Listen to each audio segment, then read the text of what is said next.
Who are you? I'm the man who can give you the one thing you want. What's that? Time.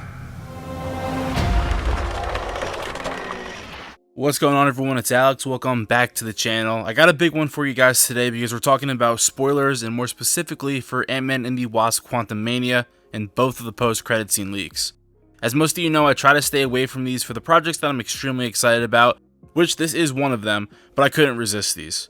Of course, with everything, it may not be 100% accurate, but this is from Tales of the Mod Q source, so they have been extremely trustworthy for a lot of recent MCU news.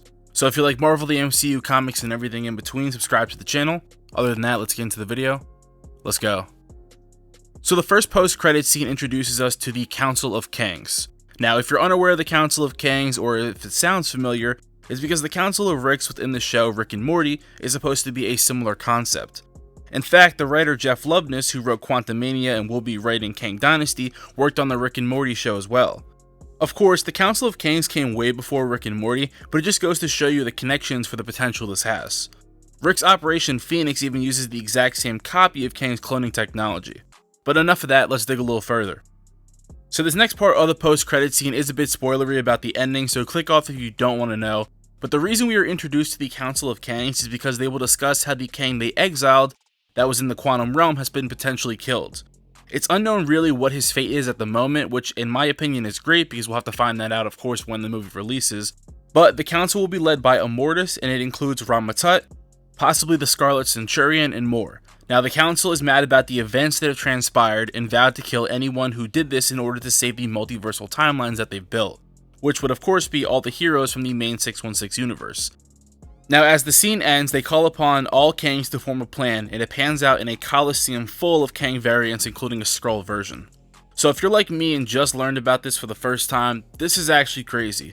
Like, the best possible post-credit, in my opinion, for this movie is to get the Council of Kangs, and a big step for the Secret Wars events that's coming up anyway.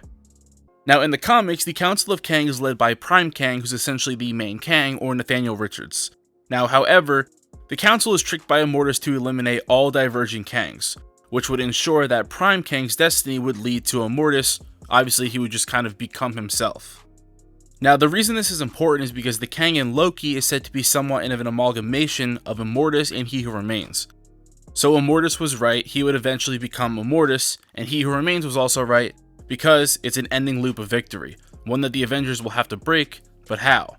I theorized in a previous video about this and how Kang's technology and glyphs may just act as a time barrier language that they will have to figure out how to use. You can click in the top right to learn more about this, or click in the description down below. But now let's get into the second post-credit scene. This one had less information on it, so I'm sure it's a smaller one, however it leads right into Loki Season 2. The description reads as, a stage is shown, and then Victor Timely, another Kang variant, is making a presentation to the audience. He has his classic mustache from the comics, and the set looks like it's in the 30s or 40s. In the crowd watching Victor on stage is Loki, who's looking terrified, and Mobius, who's looking confused. So first of all, Loki Season 2 should be coming out sometime in this summer. The trailer for it actually leaked when they did their big presentation a few months back, and it looks great, so mixing this in with the already good trailer that didn't show Kang is setting up to be a really cool Season 2. What makes this so interesting is that in the comics, Victor Timely is sparked after one of Kang's defeats, which is somewhat similar to Quantumania, since the rumor is that the variant in this movie will be killed or at least lose by the end. So this divergent version of Kang in the comics decided to travel to the early 1900s, where he established the town of Timely, and of course used the name to become the town mayor. Now, Timely is so significant because this is actually where he establishes Chronopolis. Although it's set in a different point in time, it was in the exact area of Timely. Kang used Chronopolis, which was of course built by his conquests and trophies, to further monitor his other conquests, while a robotic version of himself that aged stayed in the real Timely. So he was able to keep everything separate, his conquesting and being the mayor of Timely.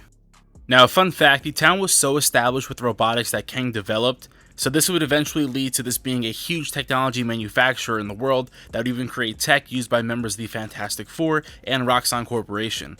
Now, Roxxon is an energy company that actually exists within the MCU already, but this was only really shown in the Iron Man trilogy. So the potential for all of this to connect is huge. I'm really excited to see where it goes and how it connects even further down the road, but in general, I'm just so glad that Phase 5 is starting out with a bang. So let me know your thoughts on these post credits, and if you have any theories, please put them in the comments down below. Follow me on Twitter at AnotherMarvelG and drop a like if you enjoyed the video. And other than that, I just want to say thank you. I'm Another Marvel Guy, and I'll catch y'all on a blip.